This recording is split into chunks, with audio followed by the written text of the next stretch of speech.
This year is 50 years since Dark Side of the Moon, that extraordinary piece of work. What a moment that is when you're, 14 years old and someone says, hey, listen to this, and you put those headphones on, you listen through start to finish, and, well, life just never is quite the same again.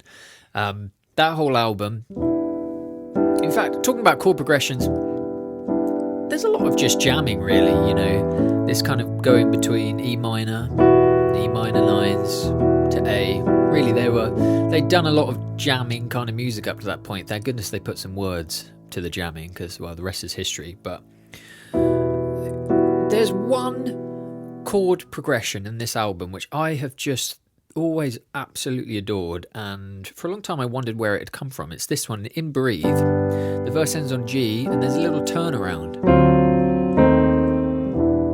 which is just amazing. Absolutely love it. Always wondered where it came from. And I saw a documentary recently, and Richard Wright says that it was actually his suggestion. He was at home at the piano. He was trying to work out how to get from G at the end of the verse to the beginning of the verse, which is on an E minor. And he was like, well, you can just kind of do this sort of boring sort of dominant seventh back to the...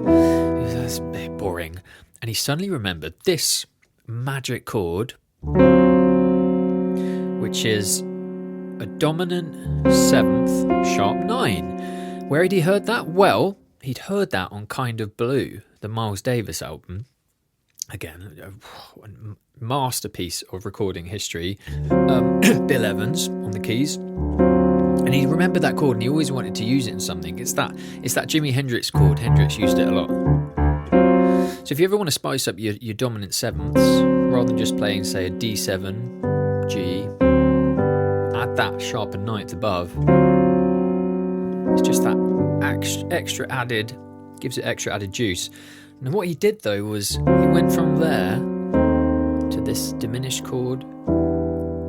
Now that has got this weird feeling where it feels like it's going down and it's sad, but it's also uplifting at the same time, and it's because of the voice leadings that are happening. You've got these middle inside notes, which are just doing the normal kind of dominant 7th to tonic, but on the outside you've got